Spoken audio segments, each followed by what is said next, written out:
విశాఖ ఉక్కు ఆంధ్రుల హక్కు. ఎంతోమంది తెలుగు వాళ్ళ వీరోచిత పోరాటాల త్యాగ ఫలాలతో సాధించుకున్న సంస్థ విశాఖ స్టీల్ ప్లాంట్. అలాంటి స్టీల్ ప్లాంట్ను పునర్జీవింపజేయడానికి ఎన్డీఏ ప్రభుత్వం అన్ని విధాల సహకారం చేస్తోందని ఎమ్మెల్యే మామిడి గోవిందరావు తెలియజేశారు. 94లో కానీ 98లో కానీ ఆర్థిక సంక్షోభం లేదా ఆ రోజు కూడా విశాఖ ఉక్కును కాపాడింది చంద్రబాబు నాయుడు గారు. ప్రజలందరూ గమనించాలి.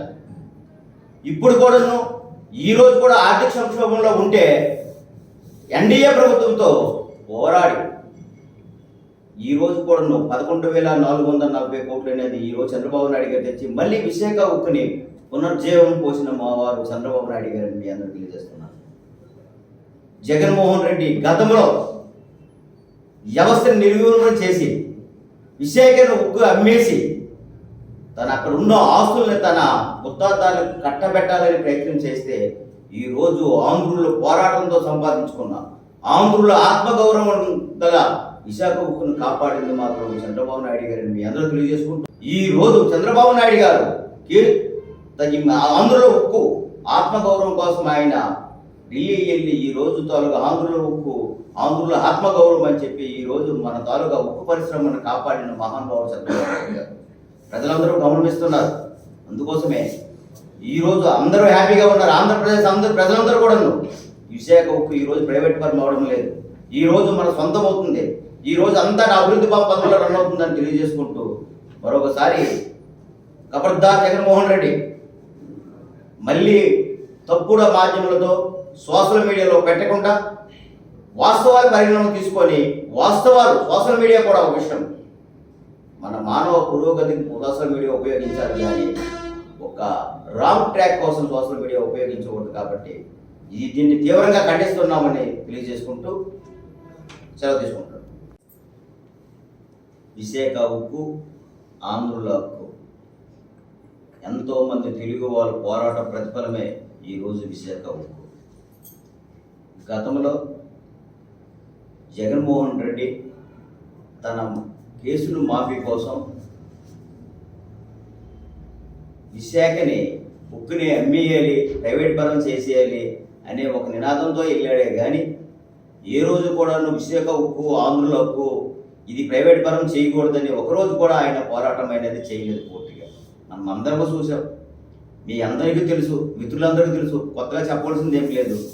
ఆయన కేసులు మాఫీ తప్ప ఆంధ్రప్రదేశ్ అభివృద్ధి అనే పదాన్ని కూడా ఆయన నోచుకోలేదు. 1994లో ఆ రోజు కూడా కాంగ్రెస్ ప్రభుత్వం విశాఖ ఉక్కుని ప్రైవేట్ పరం చేద్దామంటే ఆ రోజు చంద్రబాబు నాయుడు గారు ఎదిరించి శ్రీకృష్ణేశ్వరు ఎర్రమనాయుడు గారి ఆధ్వర్యంలో పోరాటం చేసి ఆ రోజు కూడా ప్రైవేట్ పరం చేయకుండా ఆ రోజు కూడా ఆపడం జరిగింది. మళ్ళీ 1998లో విశాఖ ఉక్కు మళ్ళీ ఆర్థిక సంక్షోభంలో పడిపోతే ఆ రోజు వాజ్పేయి ప్రభుత్వం ఉంటే ఆ రోజు శ్రీ నారా చంద్రబాబు నాయుడు గారు వెళ్ళి ఆయనకి రిక్వెస్ట్ చేసి 1650 కోట్లు మళ్ళీ తెచ్చి మళ్ళీ విశాఖ ఉక్కుని పునరుజ్జీవం పోసిన మహానుభావుడు చంద్రబాబు నాయుడు గారు. ఆ తర్వాత 2002లో ఆ విశాఖ ఉక్కు ఆర్థిక లాభాలతో ఉందని కేంద్ర ప్రభుత్వం ప్రకటించింది. తర్వాత వచ్చిన ప్రభుత్వం మనందరికీ తెలుసు. జగన్మోహన్ రెడ్డి ప్రభుత్వం వచ్చిన తర్వాత పూర్తిగా విశాఖ ఉక్కు అనేది అప్పుల ఊబుల్లో పూర్తిగా కూలిపోయి ఏ విధమైన చేయగలుగుతుంది తుదకు చివరకు అది ప్రైవేట్ పరం చేయడమని నిర్ణయించుకొని చేయడమనేది. ఈయనకున్న కేసులు మాఫీ వల్ల అక్కడికి వెళ్ళి ఏమీ అడగలేక ప్రజలు ఇక్కడ గొగ్గోలు పెడుతున్నా పట్టించుకోలేక తన స్వార్థం కోసమే విశాఖ ఉక్కుని ప్రైవేట్ పరం చేయాలని చూశారు. మొన్నను కేంద్ర మంత్రి వారి కుమారస్వామి గారు ఉక్కు పరిశ్రమల కేంద్ర మంత్రి కుమారస్వామి గారు మన విశాఖ ఉక్కు పర్యటన చేయడానికి వస్తే ఆర్థిక సంక్షోభంలో ఉందని చెప్పి మన రాష్ట్ర అధ్యక్షుడు పల్లా శ్రీనివాసరావు గారు ఎంపీ గారు భర్త గారు రిక్వెస్ట్ మేరకు 1650 కోట్లు అనేది మొన్ననివ్వడం జరిగింది.